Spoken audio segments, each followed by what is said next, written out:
Enterado.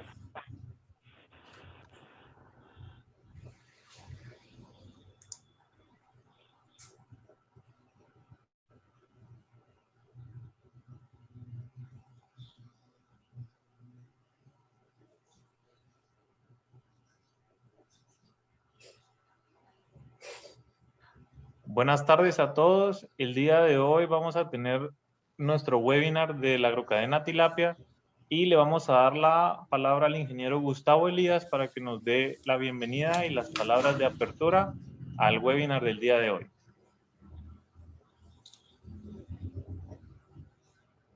Gracias, Hans. Muy buenas tardes, bienvenidos todas y todas a este nuevo webinar de la agrocadena de la tilapia, en donde se tratará el tema de la reducción del estrés en el transporte de los alevines de tilapia, que consideramos que es un tema bien interesante que va a dejar mucho conocimiento en relación al transporte de los alevines, tanto de los que engordan los alevines como los que producen los alevines. Así que en nombre del grupo de trabajo de la agrocadena de la tilapia, le damos la más cordial bienvenida. Quiero agradecer anticipadamente el apoyo del Ministerio de Agricultura, Ganadería y Alimentación, la Asociación Nacional de Tilapieros de Guatemala, el INTECAP, la Misión Técnica de Taiwán, la Escuela Nacional Central de Agricultura y especialmente al Centro de Estudios del Mar y Acuicultura de la Universidad de San Carlos de Guatemala. Entonces, voy a proceder a presentar a nuestro conferencista, que es el licenciado Josué Rodolfo García Pérez. Quiero mencionarles que es licenciado en Acuicultura, graduado del Centro de Estudios del Mar y Acuicultura de la Universidad de San Carlos de Guatemala. Tiene una maestría en Ciencia y Tecnología de la Acuicultura en la Universidad Nacional de Taiwán y actualmente es candidato a doctor en Ciencias Naturales para el Desarrollo del SINAE de Costa Rica. En cuanto a su experiencia en el área acuícola, se ha desarrollado como técnico en gestión de proyectos en la Facultad Latinoamericana de Ciencias Sociales, Flaxo, asistentes del área de acuicultura de la Misión Técnica Agrícola de la República de China a Taiwán, y actualmente se desempeña como docente titular del Centro de Estudios del Mar y Acuicultura. Quiero decirles que el licenciado García Pérez tiene una gran experiencia en investigación científica. Le voy a leer los principales temas relacionados en investigación que ha desarrollado el licenciado en relación al tema del día de hoy. Tiene una investigación sobre evaluación de los aceites esenciales de boldo, lavanda, salviacija y cardamomo como anestésico para alevines de tilapia, aplicación de inmunoestimulantes de origen natural en el cultivo de tilapia para la prevención de estreptococosis en Guatemala, y evaluación in vitro de extractos de plantas medicinales y prebióticos como posibles agentes antimicrobianos para el control de las infecciones bacterianas más comunes en tilapia. Tiene una extensa producción científica, ya publicado en varias revistas indexadas como Scopus, Latindex y UNESCO. Entonces, tenemos aquí un docente investigador con una amplia experiencia en el tema del estrés en el transporte de los alevines, y pues los dejo con el licenciado Josué García Pérez. Muchas gracias, ingeniero Elías. Gracias por la invitación. Agradezco a los participantes. Espero de que, pues, más que una presentación, pueda ser como un conversatorio. Si van surgiendo dudas, pues podamos irlas respondiendo en la medida que podamos, ¿no? Agradezco también a la agrocadena de la tilapia por hacer posible estos eventos de capacitación, no solo para los productores, sino para la gente que está involucrada en el ámbito acuícola. Entonces, vamos a dar inicio a la presentación. Mi nombre, como ya lo dijo el ingeniero Elías, es Josué García. Soy, pues, docente de SEMA, USAC, Y el día de hoy vamos a hablar un poquito sobre la reducción del estrés en el transporte de los alevines de tilapia, pues para ver cuáles son los efectos que pues podríamos ir observando en el transporte, cosas negativas y positivas que podamos hacer. Voy a desactivar mi cámara por temas de la presentación para que no consuma mucho ancho de banda y para que los videos que vamos a ver se puedan observar, ¿sí? Al finalizar, pues la volvemos a activar para poder tener una discusión con todos ustedes, ¿ok? Entonces, vemos aquí 3 grandes fotografías, ¿no? Que es lo que usualmente vamos a ver en el transporte de los alevines de tilapia. Organismos que pueden verse muy sanos, una muy buena coloración, una muy buena talla, por ejemplo, con sus capacidades respiratorias en teoría normales, y digo normales por el hecho de que no las evaluamos en campo, pero muchas veces los alevines vienen de esta manera. Estas son unas branquias de alevines que fueron transportados en un tiempo no mayor a las 6 horas, y vean qué es lo que tenemos acá, ¿no? Vemos, para las personas que conocen un poquito de patología, vemos lo que es telangiectasia o la inflamación de los vasos sanguíneos en las branquias, y que esto de alguna manera pues va limitando la difusión gaseosa, la respiración y demás, ¿no? Coloco estas 3 imágenes porque pues de alguna manera es la base de la presentación del día de hoy. Aprender que de alguna manera, a pesar de que los animales se miran pues bastante sanos, muy probablemente internamente están sufriendo de algún padecimiento, que eso nos va a provocar en algún momento estrés, y vamos a ver pues a qué conlleva esa parte del estrés, ¿no?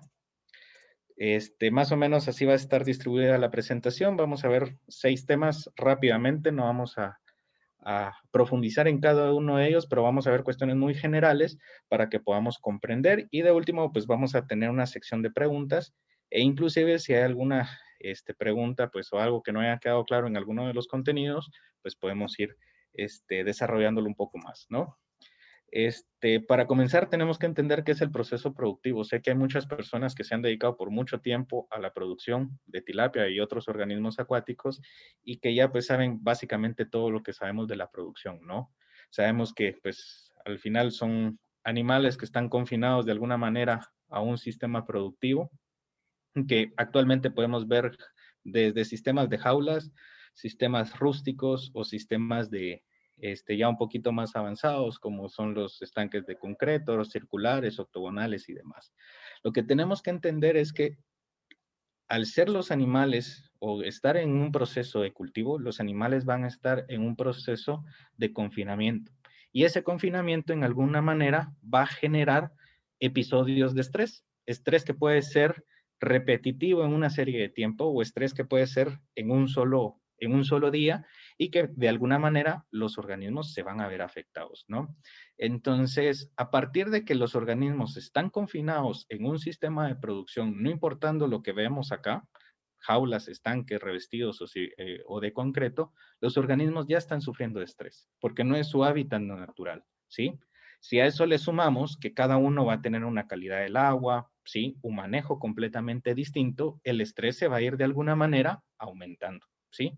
Por lo tanto, tenemos que comprender que los procesos productivos, y esto no solo es para peces, sino para todas las especies, tanto acuáticas como terrestres, cualquier perturbación, cambio o acción que nosotros realicemos dentro de la unidad productiva va a causar estrés. Y ese estrés lo que se va a traducir para el organismo es que va a ser inmunosuprimido. ¿Qué quiere decir eso? Que sus defensas van a bajar. Pueden bajar a un ritmo acelerado y que puedan provocar enfermedades a corto plazo, o puede ir reduciéndose paulatinamente hasta alcanzar un desequilibrio que va a provocar de alguna manera lo que vemos acá. Estrés va a ser sinónimo de enfermedad, y enfermedad derivado a que los organismos van a estar inmunosuprimidos, y eso va a hacer que sus defensas pues no van a funcionar para poder combatir o contrarrestar los cambios que podemos observar dentro del ecosistema, ¿sí? Los procesos productivos pues van a tener 4 grandes pilares, que son la genética, el ambiente, la nutrición y los patógenos. Patógenos nos vamos a referir pues básicamente a todos los organismos que en algún momento pueden cohabitar el sistema de producción, y que de acuerdo a un desequilibrio que pueda haber, van a ocasionar enfermedad, ¿sí? Por lo tanto, patógenos siempre vamos a tener.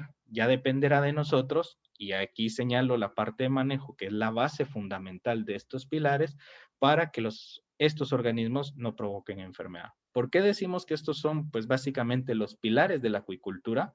Porque una buena genética nos va a dar animales que son, pues, fuertes, sanos, que van a tener factores de conversión alimenticia bajos, van a ser tolerantes a ciertas condiciones ambientales como temperatura, por ejemplo, resistencia a algunas enfermedades, principalmente a las que estamos viviendo hoy en día, como estreptos, flex y demás, ¿no?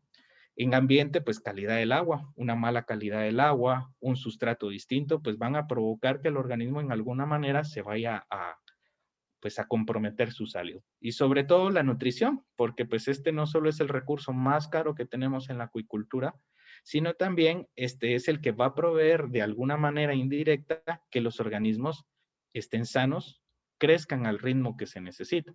Estos 4 pilares sí, solo sí funcionan si tenemos un buen manejo.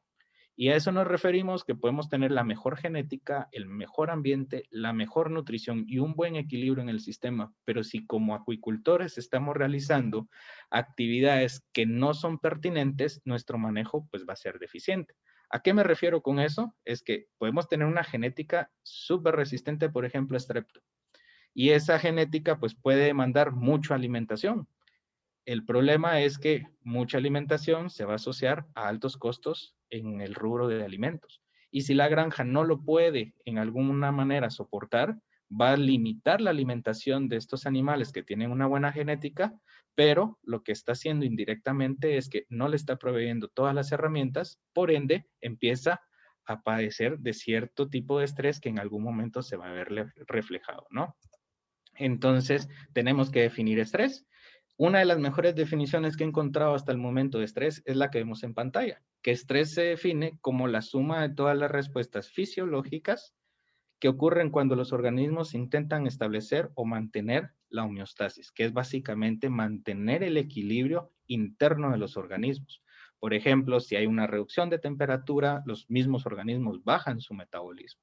Si hay aumentos en las temperaturas, su metabolismo empieza a acelerarse y de alguna manera internamente el organismo trata de balancearlo para poder estar en un estatus de salud pues adecuado, ¿no? Todos esos cambios fisiológicos, si son altos, no van a poder mantener la homeostasis. Por lo tanto, vamos a volver a repetir esto. Estrés es sinónimo de enfermedad, ¿sí?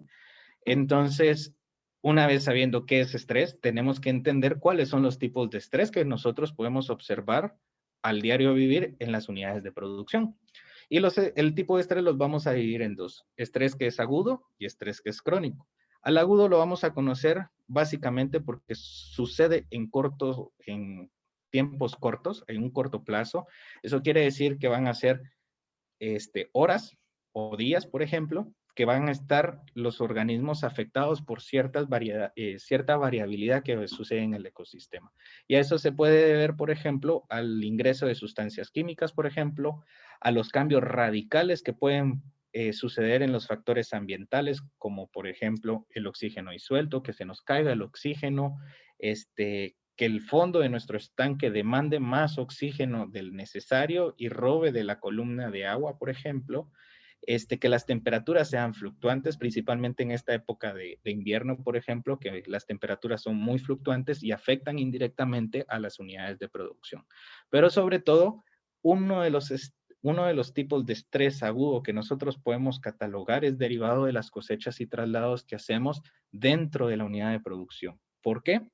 Las cosechas o traslados que nosotros hacemos es de una unidad de producción grande, tiramos el cerco, tiramos el trasmayo y de alguna manera asignamos a los organismos a un espacio más pequeño. Por lo tanto, los organismos están en menos unidad de agua, por lo tanto, los organismos van a demandar de alguna manera mayor cantidad de oxígeno. Y por ende también van a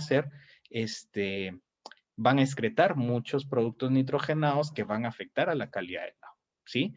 Y sobre todo, un mal manejo en la cosecha o en el traslado, vamos a ocasionar lo que vemos acá, rasguños, cortaduras, remoción de escamas, aletas deshilachadas y demás, derivado de los artes de pesca que muchas veces son inadecuados, ¿no?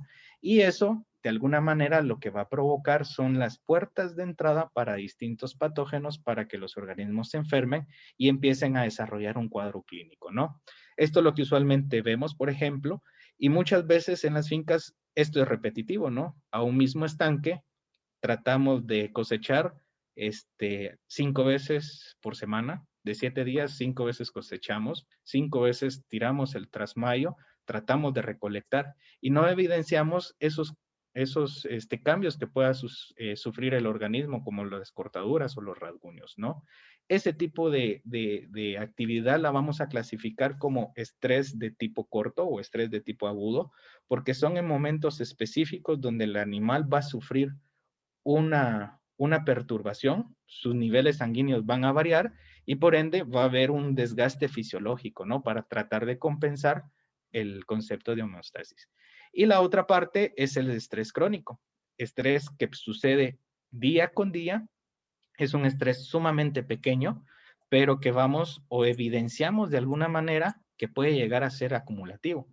Por lo tanto, este tipo de estrés crónico muchas veces está asociado por tiempos muy prolongados, desde la siembra hasta previo de la cosecha, por ejemplo, o hasta previo del traslado o el desdoble que vamos a realizar. El problema con este tipo de estrés que es crónico es un arma silenciosa, es algo que nosotros no podemos observar. Afortunadamente, la tilapia tiene una plasticidad biológica bastante alta, tiene unos rangos de tolerancia para temperaturas, productos nitrogenados y demás que es bastante fuerte. El problema es que todo animal llega a un desgaste fisiológico y muchas veces el estrés derivado de tiempos muy prolongados pues van a afectar a los distintos procesos, ya sean metabólicos, de respiración, de circulación, de osmorregulación e inclusive las regulaciones hormonales. Un ejemplo de ello es lo que ponemos acá en esta pequeña fórmula. Número 1, por ejemplo, a mayor TAN, ¿sí? Mayor pH y menor oxígeno, seguramente va a ser un estrés que se va a representar no en un solo día, sino que va a ser pues conforme el cultivo vaya avanzando y que va a tener consecuencias severas porque van a repercutir en la salud de los organismos. Con TAN nos vamos a referir a todo el producto amoniacal que pueda estar contenido en el estanque. Cuando los organismos son pequeños, pues la generación de TAN es bajo porque la cantidad de alimento es menor, pero conforme vaya creciendo, ese TAN puede llegar a aumentar si no hacemos los recambios de agua adecuados, si no hay una buena concentración de fitoplancton que pueda remover o mover de la parte tóxica a la menos tóxica, por ejemplo. Y algo importante, puede haber TAN, pero si nuestro pH es alto, el TAN se vuelve más tóxico. Y eso porque cambia su sistema, de alguna manera se vuelve más gaseoso y de alguna manera pues va a provocar mortalidades en tiempos más cortos. ¿Por qué pH, por qué lo señalamos como pH alto? Es un pH básico. Si nosotros viéramos la gráfica, y creo que en algún webinar lo mencionaron, de que a pHs básicos el TAN se vuelve más soluble y siendo más solubles se vuelve más tóxico. Y si a eso le adicionamos que va a haber una menor concentración de oxígeno derivado a que los organismos han llegado a una etapa productiva alta, por ejemplo, el organismo necesita compensar el oxígeno deficiente que hay en el sistema. Derivado de este pH, pues el TAN es más tóxico, por lo tanto el organismo también necesita metabolizar ese TAN. Y entonces, ¿cuál va a ser la respuesta del organismo? Es que su sistema se empieza a comprometer, al punto de que vamos a ver muchas patologías asociadas a mala calidad del agua, pero acompañadas de algún patógeno, ya sea parásitos, virus, bacterias, hongos y demás, ¿sí? Otro caso de tiempo prolongado en términos de estrés crónico es, por ejemplo, la alimentación. Animales que son alimentados con porcentajes de proteína que no corresponden a la etapa de cultivo, muy probablemente lo que nosotros vemos de una manera directa es que se afecta el peso promedio. Y muchas veces no asociamos de que ese efecto puede tener otras repercusiones. Por ejemplo, no solo es el porcentaje de proteína, sino que derivado a eso también está vitaminas y minerales que son esenciales para el funcionamiento de los organismos. Entonces, como forma directa vemos el peso afectado, pero como derivado a esa actividad, vamos a tener muchas veces menor cantidad de vitaminas o de minerales que muy probablemente van a afectar al sistema inmunológico del organismo y por lo tanto vamos a empezar a ver esto. daños en los procesos metabólicos, daños en los procesos de respiración que van a ocasionar de alguna manera en el estrés, ¿sí? Y así podemos enumerar muchísimas otras ejemplos. La fotografía que vemos acá son de branquias, por ejemplo, vemos branquias muy inflamadas con una cantidad de mucus bastante excesiva y esto pues al final no lo vemos si no lo evaluamos, ¿sí? Nosotros solo vemos a los animales que salen a respirar, se alimentan y demás, pero los periodos que son muy fluctuantes en el oxígeno, esto pudiera ser una derivación, un caso que pudiéramos ver derivado a esta primera fórmula, ¿sí? Por lo tanto, tenemos que entender que un ambiente moderadamente adverso puede conducir a distintas situaciones de estrés que van a generar una enfermedad. ¿Cómo funciona esto? Y este es el caso de la parte del estrés crónico. Lo podemos asociar como a los engranajes. Un engranaje por sí solo, pues no funciona o no trabaja para una máquina, ¿no? Tiene que haber un conjunto de varios engranajes para que la máquina funcione, ¿no? Entonces, si eso lo traducimos en algún momento a los estresores que pueden haber en el ecosistema, vamos a ver esto. Por ejemplo, un engranaje podemos decir como un estresor 1 a la variabilidad de temperatura que haya, ya sea alta o baja, que se encuentre lejano del valor promedio o el valor que necesitan los organismos, ¿no? La plasticidad de la tilapia puede hacer que ese engranaje pues no pase nada. La biología de la misma especie y la tolerancia, pues si hay cambios fluctuantes de temperatura del organismo hasta cierto punto, puede llegar pues a compensar, que era pues básicamente esa homeostasis que puede mantener el organismo, ¿no? Pero si a este estresor le sumamos otro estresor, por ejemplo, que a cambios de temperatura, por ejemplo, de temperaturas frías, pongamos el ejemplo, a eso hacemos cosechas o traslados en nuestro estanque, vamos a observar que ya hay dos estresores. Y entonces aquí empiezan estos estresores a hacer match. ¿Por qué? Tenemos estrés por los cambios o las fluctuaciones de temperatura, más los cambios repentinos que puedan pasar derivados de la cosecha, del traslado, que se van a traducir pues a rasguños, a remover escamas y demás. Y si a ese le sumamos un tercer estresor, que es una alimentación deficiente, y con deficiente nos vamos a referir a que los animales no se alimenten a la ración alimenticia, al porcentaje o los requerimientos nutricionales necesarios, el organismo pues se va a inmunocomprometer. Y entonces, ¿qué es lo que va a pasar? El conjunto de estos engranajes van a dar como resultado lo que vemos acá. Este es uno de los casos más evidentes que podemos ver a diario vivir en una granja, ¿no? Temperatura baja, más traslado o cosecha, más una alimentación deficiente, vamos a ver casos de saprolemia, por ejemplo, casos de columnaris, en dado caso, pues tengamos la enfermedad, o bien algunas bacteriosis asociadas a bacterias hemorrágicas, como lo que podemos ver acá, que esto pues deriva de una herida, una bacteria que puede ser focal o sistémica, pero que puede comprometer y llevar al punto de que haya mortalidad. Por lo tanto, tenemos que entender que todos los estresores que vive el organismo derivado de del estrés tipo crónico van a ser de efecto aditivo, que van a irse sumando poco a poco hasta alcanzar que el organismo no puede mantenerse en homeostasis y se va a enfermar, ¿sí? Segundo, que los factores limitantes para los peces, como el oxígeno, la temperatura, que ya no tengan escamas, van a ser limitantes para los peces, pero van a ser muy beneficiosos para otros patógenos y principalmente para bacterias. El que haya un cambio repentino de la temperatura o de pH o que haya puertas de entradas porque ya no hay escamas, a las bacterias o los patógenos, pues van a, de alguna manera, los van a ver como una oportunidad para desarrollarse, ¿sí? Y tercero, pues los factores de calidad del agua, pues van a desencadenar reacciones que van a ser interrelacionadas, que no solo es temperatura, sino temperatura más oxígeno, ¿sí? pH más TAN, por ejemplo. Y así podemos enumerar a varios. Por lo tanto, todos los problemas los tenemos que ver acumulativos y que pueden llegar en algún momento a ser asociados, ¿sí? Entonces, al entender de que los problemas son acumulativos y asociados, tenemos que ir distinguiendo cuáles pueden ser los más recurrentes porque son a los que más atención vamos a tener que poner en la granja. Y les pongo un ejemplo. Si sumamos todas las cosas malas en un embudo, ya no van a poder fluctuar, ¿no? Se van a quedar almacenadas y el organismo es como su respuesta. Al no fluir este tipo de parámetros para que el organismo los trate de depurar de su sistema o compensarlo, pues al ser un tapón o un bloqueo, el organismo pues se va a estresar, ¿sí?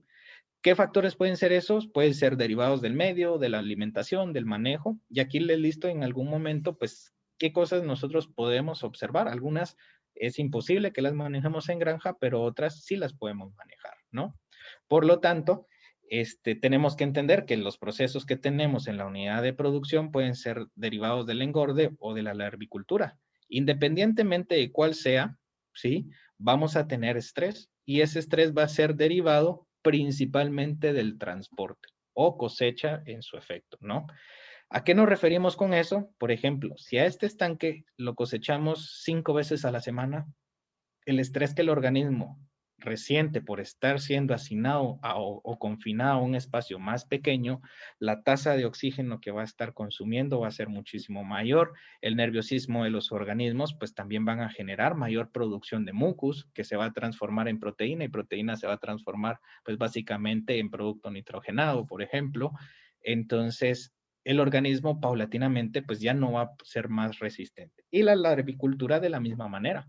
Si tenemos un estanque que vamos, un lote de producción que vamos a comercializar, pero el día de hoy no se pudo comercializar en su totalidad, sino que solo el 50%, y lo volvemos a tocar el día de mañana, al productor de alevines pues no lo ve, pero el que va a sembrar sí.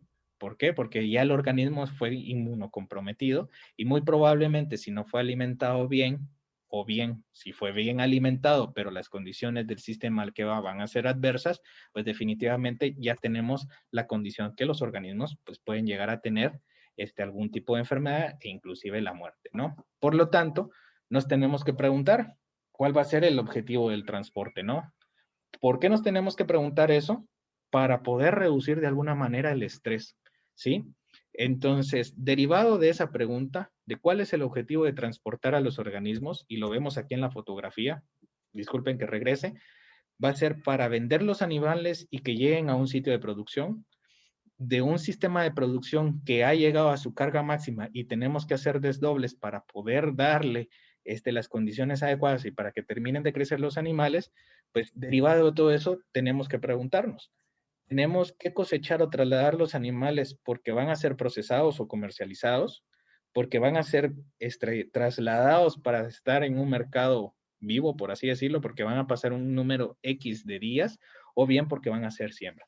Cualquiera de los tres objetivos, pues van a afectar a la calidad, no solo cárnica, sino también de vida del organismo. Por ejemplo, el procesar para muchas personas es, vamos a cosechar para poder comercializar y ya no es nuestro problema. Está bien evidenciado por muchos autores de que si los organismos sufren estrés durante la cosecha para ser ya comercializados o procesados, sus niveles de cortisol y glucosa pueden variar. Y esos niveles en algún momento pueden hacer que los niveles de agua, su capacidad de retención de agua, su pérdida de agua e inclusive la jugosidad o el sabor puedan llegar a variar. Y eso es algo que tal vez no lo vemos tan frecuentemente porque no somos los que consumimos ese producto, pero muchas personas pueden llegar a tener esa habilidad de sentirlo y entonces va a haber pues un rechazo hacia esto. Y les pongo un ejemplo, una tilapia que viene de China, que es congelada, pues ya sufrió un proceso de congelamiento y demás, pues va a tener un sabor a lo que nosotros podemos consumir localmente, ¿no? Y máxime si es fresco y se hizo los procesos adecuados de sacrificio, ¿no? Si es en el mercado vivo, que es una de las tendencias que pues vemos que está tomando auge de tener animales hacinados en restaurantes para pues que el cliente elija qué tilapia es la que quiere, se la fría en el momento, tenemos que recordar que esos animales tienen que estar en su aspecto bien, porque tienen que pasar X número de días dentro de este sistema que no es el adecuado de producción, ¿sí? Y que de alguna manera tenemos que ir controlando. Y si es siembra, pues tenemos que saber que ese animal se tiene que mantener sano porque tiene que durar pues un tiempo determinado en cultivo que puede variar desde 4, 6, 8, dependiendo los sistemas, temperaturas y demás que tengamos, ¿no? Por lo tanto, independientemente de cuál sea el objetivo del transporte, tenemos que considerar que el estrés ambiental que están sufriendo cada uno de los organismos va a desencadenar una reacción fisiológica que va pues, a afectar directamente a las condiciones de crecimiento y estabilidad para los organismos, ¿sí? Por lo tanto, tenemos que minimizar el estrés. Pero ¿cómo minimizamos el estrés? Hay muchas formas de cómo minimizarlo, perdón, pero tenemos que entender qué es lo que pasa dentro del transporte, ¿sí? En el transporte pueden ser derivados de dos formas, por ejemplo, las respuestas fisiológicas que tiene el organismo, ya eso vamos a verlo como el transporte de los alevines de tilapia que van a llegar a la granja X.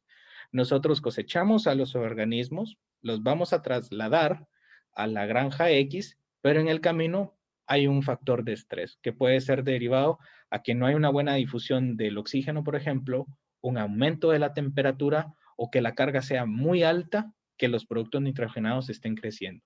Y entonces, este tipo de estrés, vamos a ver que el organismo, de alguna manera, su rendimiento va a bajar, ¿sí? O su rendimiento o su condición fisiológica va a ser tan alta o le va a exigir mayores niveles que puede llegar a un nivel de estar exhausto, ¿sí?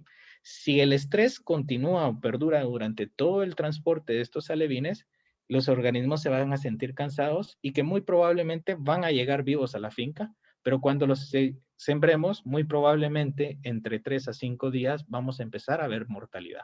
Desafortunadamente, cuando son alevines y en estanques muy grandes, no lo percibimos, pero sí lo podemos observar al finalizar. ¿Qué pasa en el caso del engorde, por ejemplo? En el caso del engorde, tenemos organismos que vienen con un rendimiento óptimo, pero pasa lo mismo. Hay factores de estrés que hay en la granja, por ejemplo, manejos, temperaturas, oxígenos y demás, y que vemos esta condición, ¿no? Que muchas veces esos factores son agudos, como lo vimos anteriormente, y que solo pasan en un tiempo determinado y el organismo, de acuerdo a su alimentación, genética y demás, puede volver a recuperarse, ¿no?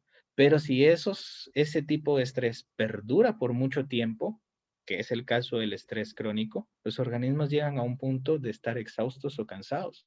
Y eso pues va a provocar en ambos casos que el organismo esté fisiológicamente gastado y que puede provocar la entrada de distintos patógenos y que pueden producir la muerte, ¿sí? ¿Qué pasa a nivel interno del organismo? Pues el pez recibe el estresor y a nivel de cerebro empieza a segregar distintas hormonas, distintos transmisores que le dicen que el ambiente está malo, ¿no? Y trata de alguna manera alertar a las distintas partes del cuerpo y entonces empezamos a ver que el cortisol se eleva, las catecolaminas se elevan, la glucosa se eleva, los lactatos se elevan y todas esas reacciones pues van a derivar en 3 grandes efectos. El efecto más importante es que hay un desgaste energético, hay un desbalance hidromineral, por ejemplo, y se compromete el sistema inmunológico. Cuando hablamos de energía, por ejemplo, en el caso de la glucosa pasa algún estresor y la glucosa se eleva. El problema es que si los niveles de glucosa por derivados del estrés son altos y perduran mucho tiempo, lo que vamos a ver es que la glucosa pasa de ser aeróbica a ser anaeróbica. Y entonces la traducción al cuerpo le está diciendo que hay una deficiencia de oxígeno y que puede haber una fatiga muscular que puede provocar el cansancio de los organismos. Lo mismo pasa con el lactato, por ejemplo, que es algo que no lo vemos porque es a nivel interno, ¿no? Si nosotros observamos factores de estrés y ese factor de estrés es muy constante, por así decirlo, agudo y constante, vamos a ver que los organismos pueden llegar a tener una falla orgánica. ¿Sí? Y eso es derivado a esa misma deuda de oxígeno que se tiene. Necesita más oxígeno del que puede absorber para mantener la homeostasis dentro de su sistema. Y esto es importante, ¿por qué? Glucosa y lactato cuando son altos y no se recupera el organismo en tiempos cortos, empezamos a observar esto, que nuestros peces empiezan a cambiar de coloración, de una coloración gris, por ejemplo, empiezan a perder color y que empieza desde la cola y se va yendo a las partes medias del cuerpo y eso es muy, muy evidente cuando hacemos cosechas o traslados, por ejemplo, ¿sí? En el caso del balance hidromineral, pues afecta pues la vascularización de las branquias, como lo que podemos observar acá. Y esto da como consecuencia que las branquias se inflamen, ¿sí? Entonces, si vemos internamente, hay una cadena de reacciones que suceden que no las vemos, pero el animal constantemente está tratando de poder sobrevivir. Y entonces, si no las logra compensar, vemos los casos de desgaste que van a ser traducidos pues a muerte, ¿no? Un ejemplo, y esta es una investigación que se realizó por un estudiante de SEMA ya hace unos años, en el 2016, esta persona probó la exposición de amonio a concentraciones letales o subletales, si recuerdo mal, en distintos periodos de tiempo. Cómo el amonio en un sistema controlado, como podemos ver en la fotografía, pudiera afectar al organismo. Y esto se los presento porque era un estrés que empezó agudo, se convierte en crónico y el organismo va evolucionando de alguna manera hasta alcanzar la muerte, ¿sí?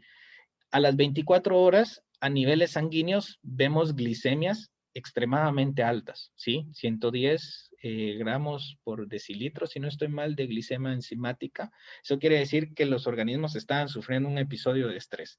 Y a eso nos vamos a recordar esta parte de acá, ¿no? Estas hormonas, enzimas y demás empiezan a tratar de mantener el balance, necesitan más energía, entonces la glicemia o la glucosa se eleva, ¿sí? Si vemos las branquias, no había ninguna afectación. Se miraban organismos bastante sanos, pero internamente ya estaban tratando de compensar ¿cómo se llama? Su estado fisiológico, ¿no? Entonces, pasa el tiempo y a las 72 horas, porque los organismos externamente no evidencian nada, siguen alimentándose constantemente, siguen teniendo una vida entre comillas normales, pero ya a las 72 horas empezamos a ver que hay un desbalance hidromineral, empezamos a ver que hay inflamación en las branquias derivado a las altas concentraciones que hay de TAN, ¿no? Y si ¿cómo se llama? Lo evaluamos a un tiempo más prolongado, a las 96 horas, sigue habiendo inflamación, ya empiezan a verse ciertos índices como que la falta de apetito y demás, pero internamente la hematología nos refleja esto, ¿sí? Eritrocitos que están hidratados, que su capacidad seguramente de oxigenación no es la misma. Empezamos a ver deformidades a niveles celulares, principalmente para la carga de los eritrocitos, que nos están indicando de alguna manera que el proceso de hematopoiesis no se está realizando correctamente. La regeneración de las células no está eficiente y esto pues nos traduce en algún momento a que el organismo, su sistema, está siendo comprometido, ¿no? A las 96 horas seguimos viendo externamente animales normales, pero internamente vean. Y si este cuadro se hubiera repetido hasta un tiempo más prolongado, seguramente hubiera habido muerte, ¿no? Algo importante que la estudiante denotó fue que no solo a nivel de branquias y sangre habían ciertos cambios a las 96 horas, sino también a nivel de vaso. Empezamos a ver que había necrosis dentro del vaso y que de alguna manera lo pudimos asociar o presumimos de que era derivado a esas concentraciones altas de amonio, ¿no? Entonces, les presento este ejemplo porque es un ejemplo claro de cómo un organismo que se mira completamente sano, internamente lucha para mantener la homeostasis y no lo logra. Y seguramente al pasar más tiempo a estas condiciones hubiera ocasionado pues la muerte, ¿no? Entonces, derivado al objetivo de saber cuál es el objetivo de trasladar a los animales, si es el traslado por desdoble o por mercado vivo, tenemos que tomar en cuenta de que siempre se van a trasladar en agua. Muchas veces por facilidad los trasladamos a los organismos sin agua. Error garrafal porque recuérdense que si no tienen agua no pueden hacer el proceso de respiración, a pesar de que la tilapia tiene una respiración cutánea muy baja, pero la tiene, pero eso ya nos está de alguna manera orillando a que el organismo pues va a tener algún problema, ¿no? El que los transportemos con agua no solo es transportarlos, sino que también estimar la tasa de carga. Y eso va a ir en función a la especie que tenemos, al tamaño o la edad que vamos a tener. No es la misma tasa de respiración de un alevín, de un juvenil o de un organismo que esté ya pronto a ser comercializado, ¿sí? Por lo tanto, la especie y el tamaño son los que nos indican de alguna manera cuál va a ser la tasa de carga que nosotros vamos a utilizar para el transporte. Y obviamente tenemos que tomar en cuenta como la tolerancia que esa especie tiene a los productos nitrogenados, a la tolerancia del oxígeno bajo, tasas de respiración y demás. Y que la necesidad de calidad del agua tiene que ser similar a lo que nosotros estamos cosechando en un estanque para pasarlo, en dado caso sea un traslado, hacia otro sistema de producción. Por lo tanto, pues se le recomienda siempre el ayuno, ¿no? De 24 a 48 horas. 48 horas muchos de los productores se asustan porque es dejar de darle de comer 2 días.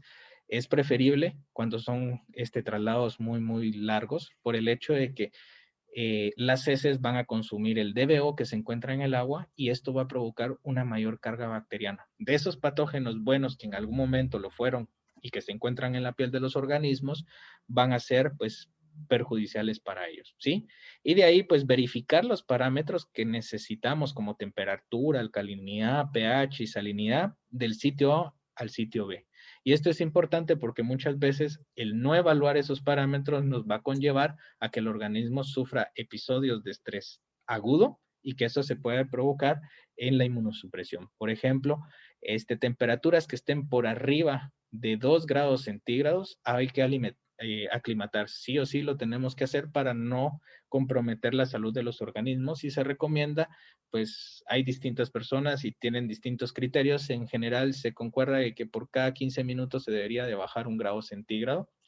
Algo importante, el pH, que es una de las variables que no le ponemos tanta atención, pero se recomienda que cuando esté el pH por arriba de 1 unidad, distinta a cada uno de los sitios, pues se deben de aclimatar a los animales. Y eso es derivado a que el organismo le cuesta más ajustar, ¿cómo se llama? La variedad de pH por temas de homeostasis, y que eso pues se puede convertir en un estrés prolongado, ¿no? Entonces se recomienda que por cada unidad de pH que tenemos que equilibrar debe durar durante 30 minutos y eso se traduce más o menos al 20% del agua, ¿sí? Otra cosa que tenemos que tomar en cuenta pues es el tiempo de aclimatación. Esto es importante principalmente cuando hay personas que laboran en tiempos específicos en las granjas. Si llega tarde el traslado de los organismos, muchas veces por la premura del tiempo, pues no le damos los tiempos adecuados y eso puede provocar a los organismos, pues, estrés, ¿no? Y la otra es que si son tiempos muy largos, pues regular no solo la temperatura, la carga, sino que también los niveles de oxígeno y demás, ¿sí? Algo que usualmente se utiliza es la adición de sal, por ejemplo, sal común, sal marina, dentro de los transportes o inclusive en los traslados del sitio A al sitio B, para que la sal ayude en algún momento a poder regular a los organismos, ¿no? En cuanto a la temperatura, si trasladamos organismos a temperaturas más bajas, de alguna manera los organismos bajan su sistema fisiológico y por ende pues están como más tranquilos, ¿no? Entonces se recomienda que por cada metro cúbico que vamos a trasladar, pues se enfríe con 10 kilogramos de hielo, ¿no? Y en otros casos, el uso de los anestésicos, ¿no? Derivados de productos sintéticos que sean aprobados para la acuicultura, que en este caso es el anestésico MS222, que es el que está aprobado, ¿sí? En el caso de la siembra de los alevines, pues es muy similar a la anterior, solo se hacen énfasis en distintas cosas y les pongo estos datos que son derivados de una charla que se tuvo hace ya unos 4, 5, 3 años, si no estoy mal, con la Agrocadena, que decía más o menos que tenían un 95% de sobrevivencia en el transporte, pues muchos de los transportes eran menores a las 6 horas, algunos alcanzaban de hecho el 99 y 100% de sobrevivencia, que las mortalidades hay veces eran de 0, pero pues normalmente en transportes mayores a las 6 horas podía ser entre 5 y un 10% de mortalidad. Y sí, solo sí, pues trasladaba más o menos alrededor entre 45 gramos por litro de organismos y que estaban entre más o menos 2 gramos de transporte, ¿no? Independientemente que tengamos estos datos y que nos estén funcionando, podemos observar que siempre va a haber un incremento de estrés y ese estrés es derivado al transporte. Temperatura, agua, hacinamiento de los organismos nos van a provocar de alguna manera el estrés. La ventaja en este caso es que podemos utilizar ciertos fármacos para prolongar o reducir, más bien dicho, el estrés que puede llegar a sufrir el organismo. Y aquí volvemos a resaltar los productos que son autorizados como los productos sintéticos a las proporciones que nos recomiendan algunas literaturas, pero sobre todo podemos adicionar algunos otros productos que van a tener dos vías de funcionamiento. Uno que nos va a reducir el estrés del organismo porque va a bajar su metabolismo, y la otra porque también tienen algunos efectos antimicrobianos o antiparasitarios que van a permitir que el organismo no sea tan propenso a enfermar de estos patógenos, ¿no? Uno de los efectos que se han tenido son los aceites de clavo, por ejemplo, que han sido pues utilizados y de hecho son utilizados en la industria acuícola. Hay muchas patentes de derivado del aceite de clavo que se utilizan para pues el manejo de los alevines, traslados y demás en la acuicultura. Entonces, no solo el aceite de clavo funciona, les vamos a presentar un caso de éxito que se tuvo derivado de una investigación que realizó SEMA en el 2019, que fue cofinanciada por la Dirección General de Investigación, donde se probaron aceites esenciales de distintas plantas. Dejamos a un lado el clavo y empezamos a experimentar de plantas que habían, o que son común comercializadas en Guatemala, que son el cardamomo, lavanda, boldo, salviasija, que son las lipias, ¿no? Entonces, para poder llegar a la conclusión que los organismos pueden tolerar la incorporación de estos aceites y que van a tener un efecto de anestesia y que van a mejorar el transporte, pues evaluamos no solo las concentraciones de los metabolitos que se tenían para cada uno de los extractos, sino que también los extrajimos manualmente. Calculamos la dosis letal 50 para cada uno de esos compuestos. Evaluamos la respuesta anestésica que se tiene y sobre todo, pues evaluamos los daños celulares y branquiales que se pudieran llegar a obtener para poder hacer el transporte simulado que tuvimos, ¿sí? Entonces, extrajimos a través de las metodologías recomendadas los aceites esenciales de las plantas. Muchas de ellas fueron, cardamomo y lavanda fueron obtenidas de cultivos ya establecidos en Guatemala. Boldo no hay un cultivo establecido como tal, pero la importación de boldo es altísima para Guatemala y esto es derivado a la medicina alternativa para humanos que se tiene y que hay muchas empresas que ya certifican ese material. Una de ellas es la empresa que vemos acá, no es por hacerle patrocinio, pero es una de las empresas que podemos comprar hasta toneladas y quintales de este insumo, ¿no? Evaluamos a distintas concentraciones en términos de 24 y 48 horas para determinar la dosis letal 50 de los organismos, saber cuál de todas estas dosis iba a matar al 50% de la población en un tiempo de 24 a 48 horas de una forma simulada, como lo vemos acá, ¿no? Simulada le vamos a llamar, a que el organismo va a estar contenido en un volumen de agua determinado con oxígeno y una bolsa plástica, ¿sí? Y por último, se evaluaron las concentraciones para ver cuál era el efecto, si realmente funcionaba como anestésico para los alevines de tilapia y sobre todo aquellos que fueron positivos, se utilizaron para el transporte simulado que tuvimos. Lo hicimos a una escala muy pequeña porque los fondos no eran tan grandes y el utilizar muchos animales conlleva dinero, ¿no? Entonces, por eso fue que se hizo, pero tratamos de alguna manera mantener los criterios que usualmente se utilizan en términos de transporte, en carga principalmente, 45 gramos por litro. Y lo que habíamos evaluado era esto. Estas son las etapas de anestesia que un pez puede pasar y nos enfocamos principalmente a esto, las anestesias ligeras, quirúrgicas y de narcosis profunda, porque esto es lo que nosotros nos va a indicar qué concentración podemos utilizar en el transporte, ¿no?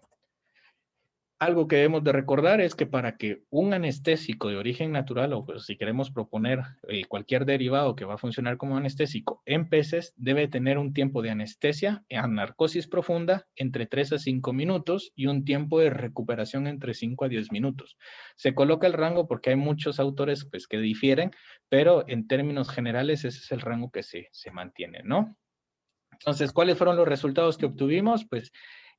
Obtuvimos el rendimiento de cada una de las plantas para extraer el aceite esencial y esto es de importancia por el hecho de que si queremos escalar a nivel macro, tenemos que ver qué planta es el que presenta mayor rendimiento para la extracción de aceite. Plantas como Lipia alba, como lo vemos acá, el rendimiento es sumamente bajo. Eso quiere decir que necesitamos mucho volumen de planta para obtener la cantidad necesaria de aceite, ¿no? Comparado a cardamomo, por ejemplo, lavanda y boldo, ¿sí?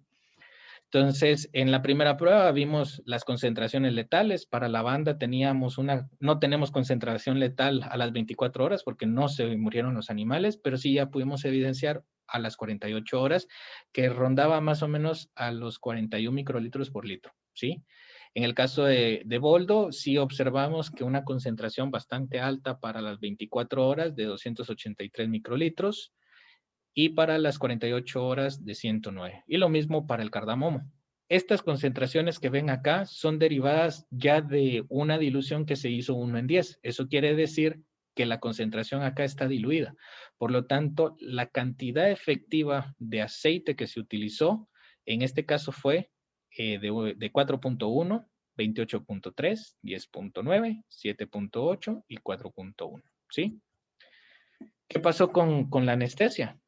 Pues pusimos distintas concentraciones de los distintos aceites en términos de tiempo para ver hasta dónde llegaba narcosis profunda, y entonces podemos observar. Cuando la concentración del aceite es bastante bajo, pues a los animales cuesta que llegue a la etapa de narcosis profunda, que es la última, ¿no? Que es cuando ya pierden cualquier tipo de sensibilidad a movimiento, pero siguen respirando los animales.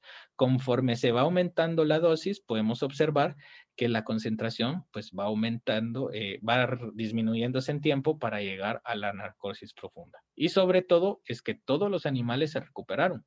Algunos variaron de acuerdo a la concentración en términos de tiempo, y vemos que el más estable es para boldo. Cardamomo y lavanda pues presentaron algunos datos un poco disparejos, algunas inconsistencias que nos llevaba pues a repetir un poquito más el experimento, pero por términos de dinero pues no lo pudimos realizar, ¿sí? Si vemos cada uno de los aceites en cada una de las fases, vean el mismo principio que vimos anteriormente. Mientras la dosis es baja, podemos observar que pues al animal cuesta que llegue a la etapa de anestesia, ¿no? Entonces, cada una de las etapas, 1, 2 y 3, están pues representadas por un color y un círculo. Mientras más es la concentración, esas etapas se vuelven más pequeñas y es más difícil poder evaluarlas. Algo importante, a pesar de que las branquias no se miran tan bien, pero esto es derivado de la obtención de la Levin, no del experimento como tal. Ninguno de los aceites en ninguna de las fases y en ninguno de los tiempos y concentraciones se evidenció inflamación de branquias. Y eso es algo importante porque si fueran agentes tóxicos o que pues el animal lo siente como tóxico, pusiéramos o viéramos inflamación de branquias, ¿no? Y aquí pues las branquias permanecieron estables, ¿no? Lo mismo para cardamomo. Y aquí es una fotografía un poquito más clara, donde evidenciamos que no había inflamación de las branquias. Para entender el proceso de anestesia, vamos a ver un pequeño video, es algo corto, para que ustedes puedan observar qué era lo que estábamos evaluando. Este proyecto fue financiado por Digi.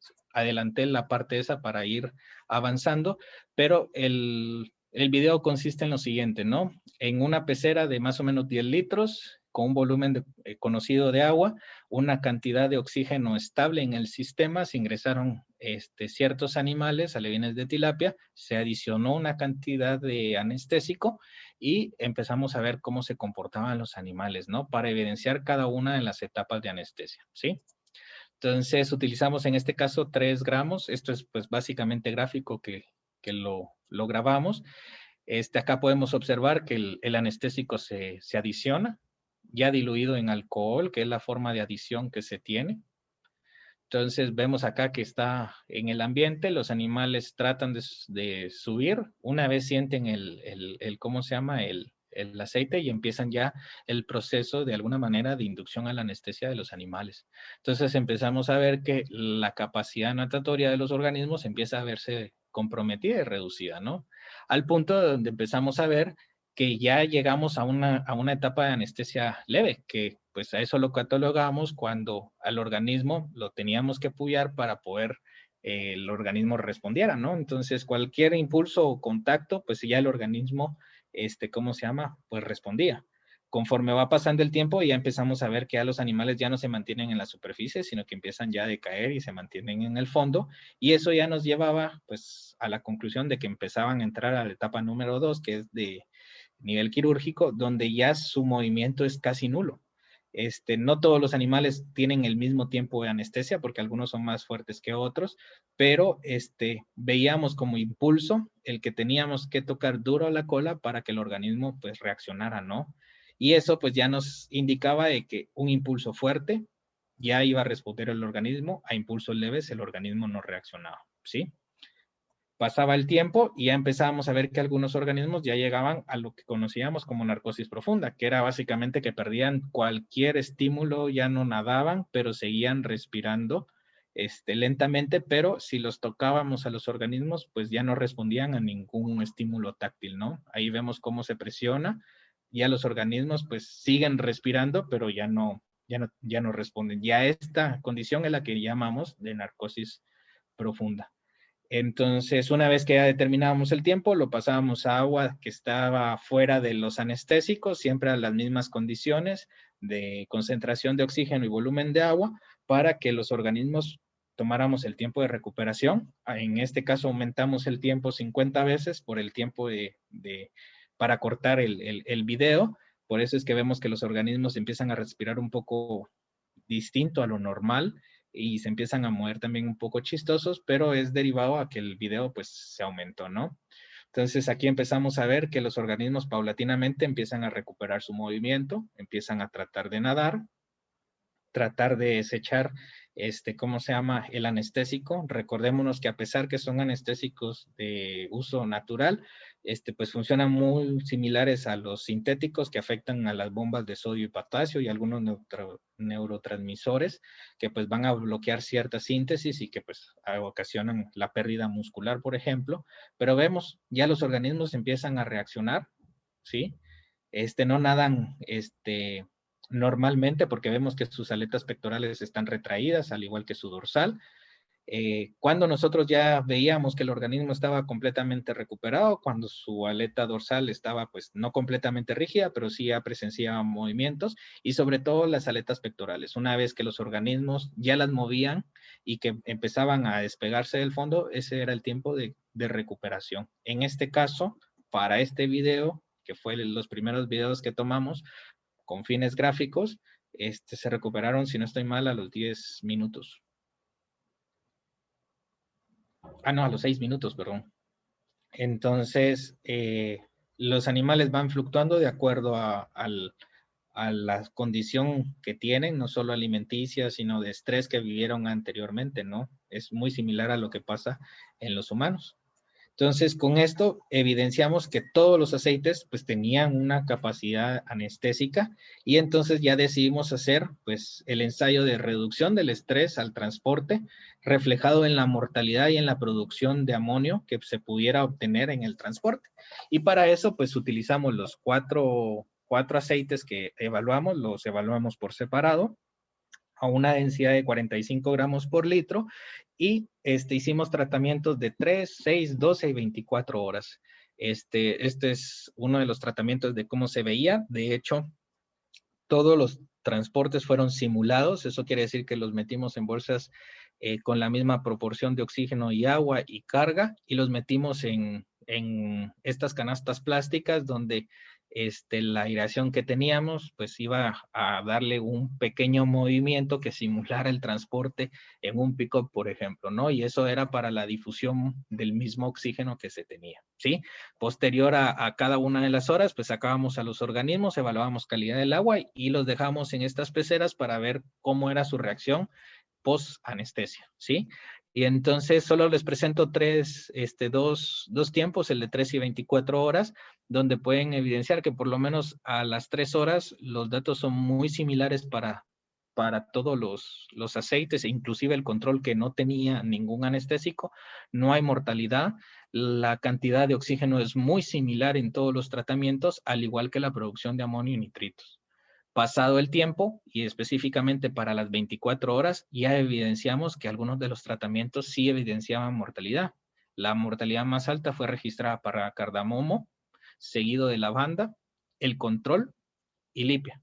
Y boldo no tuvo ninguna mortalidad y eso es alentador porque entonces eso quiere decir que de alguna manera pues los organismos no sufrieron pues el estrés usualmente, ¿no? Comparado con el control.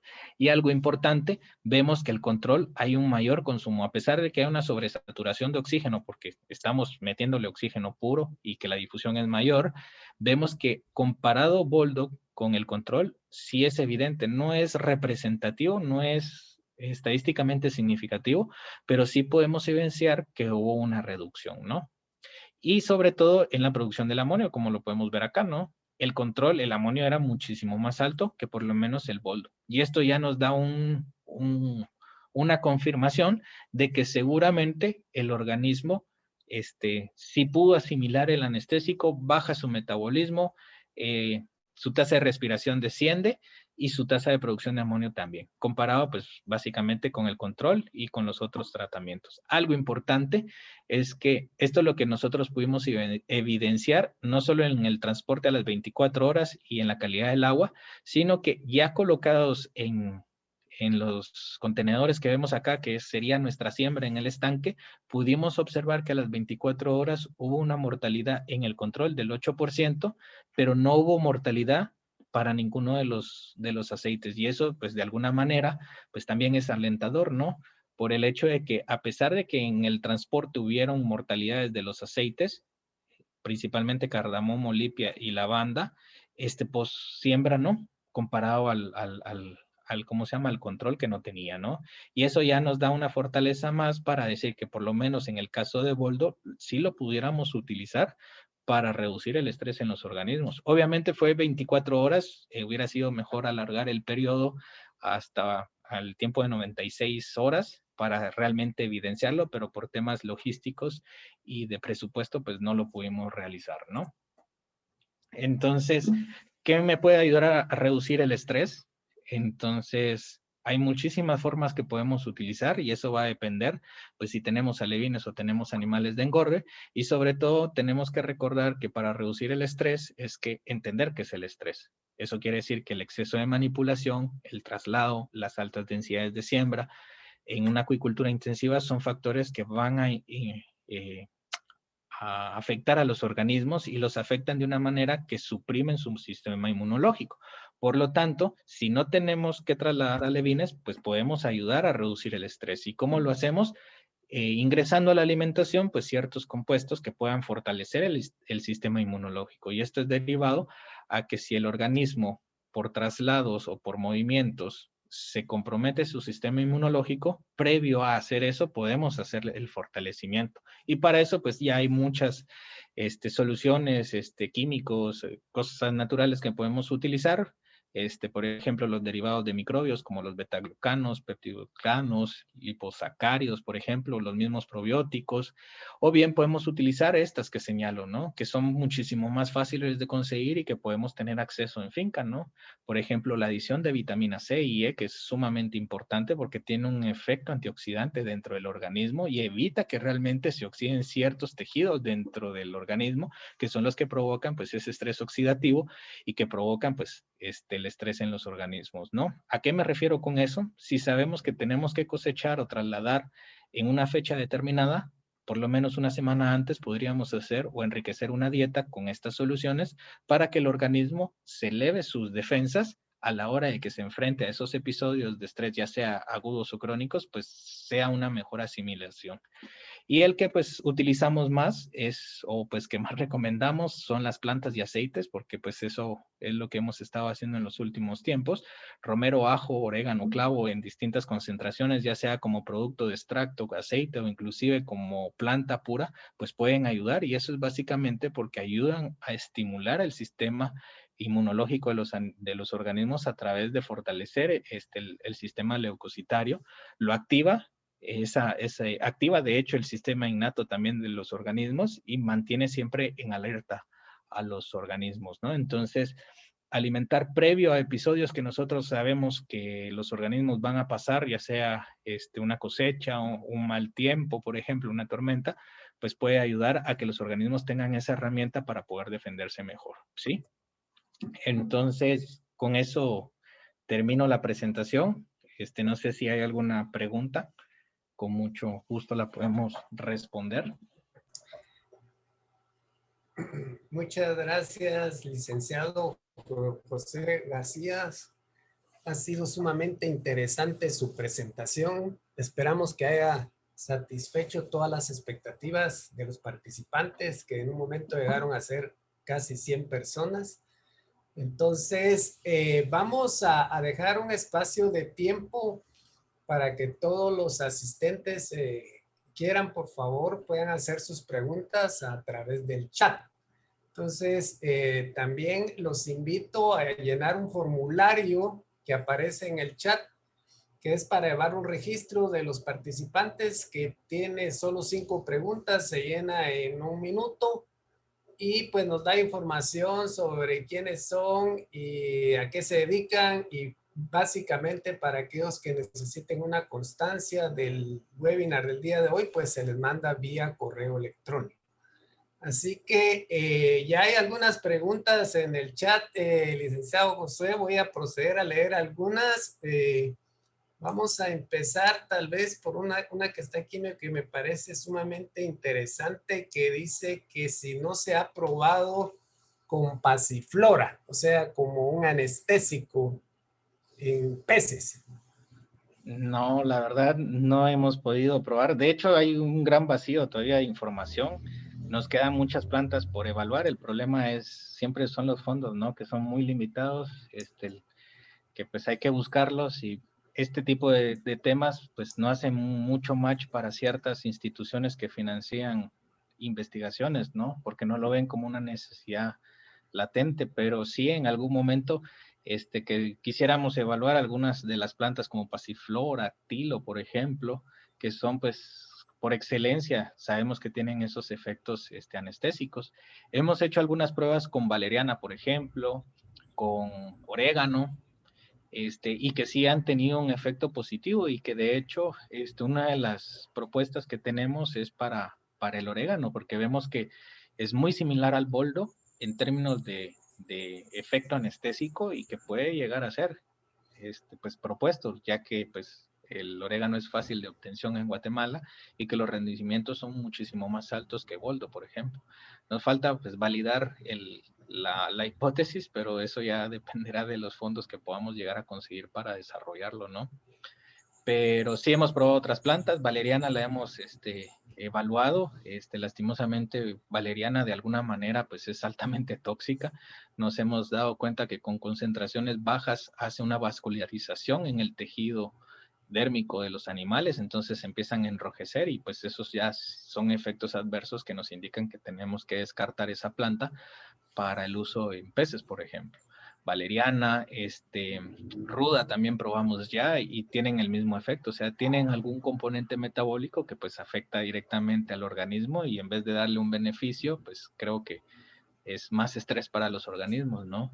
Esperamos en algún tiempo pues probar algunos otros anestésicos. De hecho, hay mucho ya reportado en la literatura por otros países, de naranja, eucalipto, romero, por ejemplo, que ya tienen menta, de hecho, que sí sirven para anestesiar a los peces. Ya están pues validadas las concentraciones, tal vez no solo para tilapia, sino que para otras especies, pero que sí se pueden utilizar, ¿no?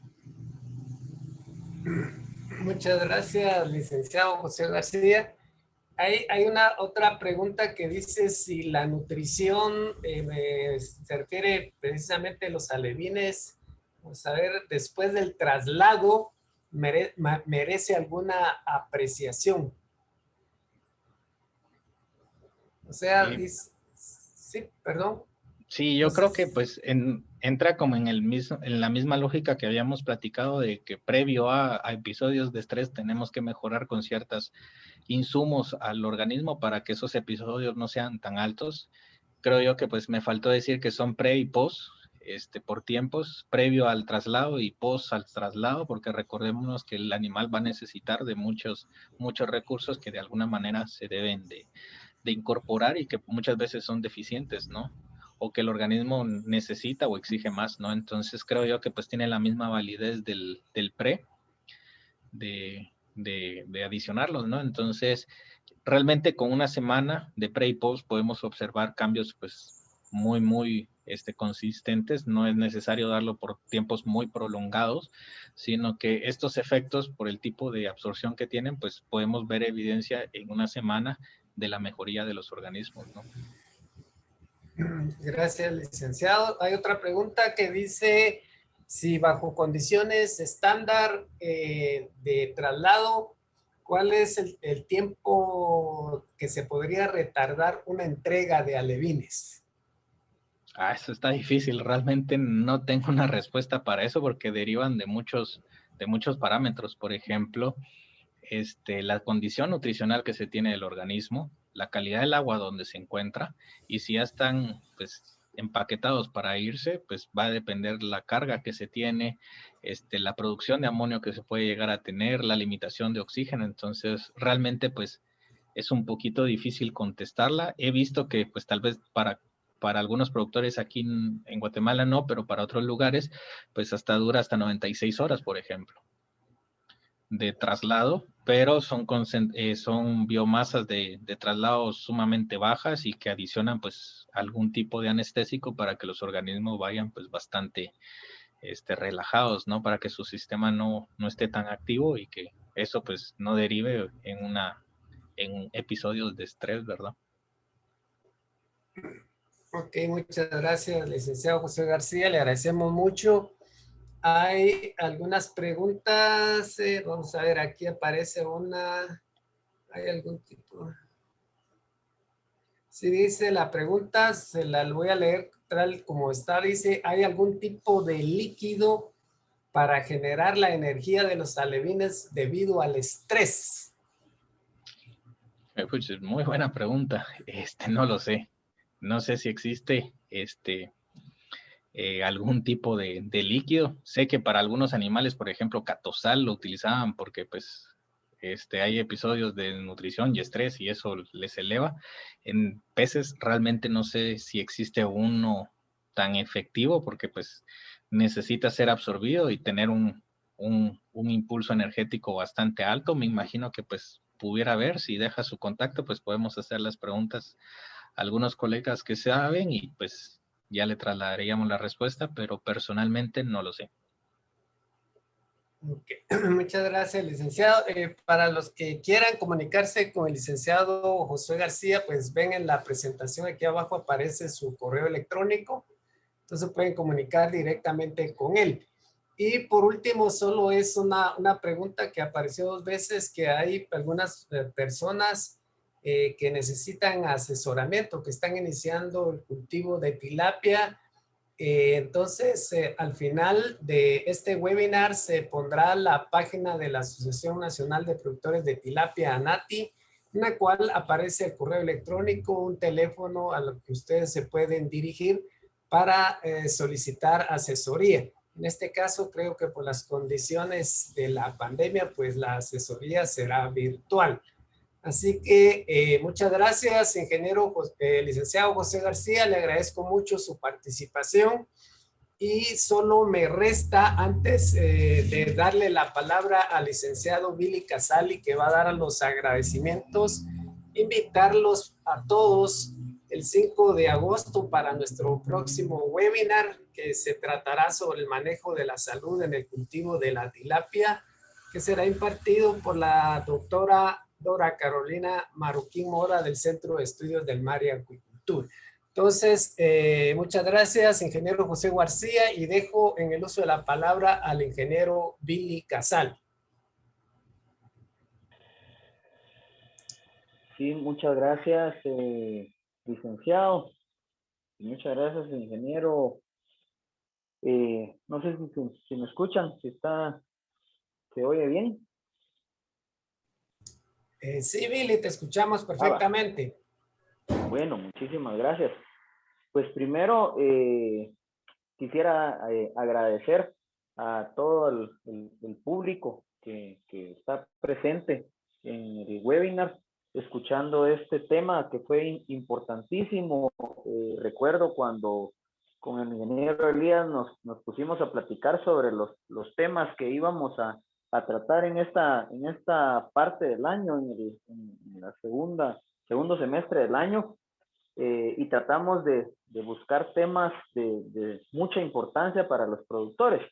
Y pues hemos visto que han sido sumamente interesantes y los expositores han colaborado, han contribuido muchísimo, han resuelto muchas dudas sobre lo que se ve día a día o con lo que se topa el productor, digamos, ¿verdad? Y que a veces pues surgen las dudas y uno busca en distintas literaturas y en específico no se encuentran. Entonces, ahí es donde viene, digamos, que a veces se le pregunta a algunas personas y luego tal vez las respuestas no son las más correctas y ahí es donde vienen algunas prácticas que se toman y no son las adecuadas. Entonces, yo creo que con estos webinars pues, se va ayudando muchísimo al productor guatemalteco. Entonces, es sumamente importante y muy valiosa el tema que vimos ahorita y los que hemos venido manejando en los últimos webinars. Entonces, pues, muchísimas gracias al licenciado García por la información, sumamente interesante. Quisiera también aprovechar pues para de nuevo agradecer al MAGA, ¿verdad? Con ADEA, que es quien es el enlace con la agrocadena, al personal de Farmer to Farmer que hace posible que podamos estar transmitiendo estos webinars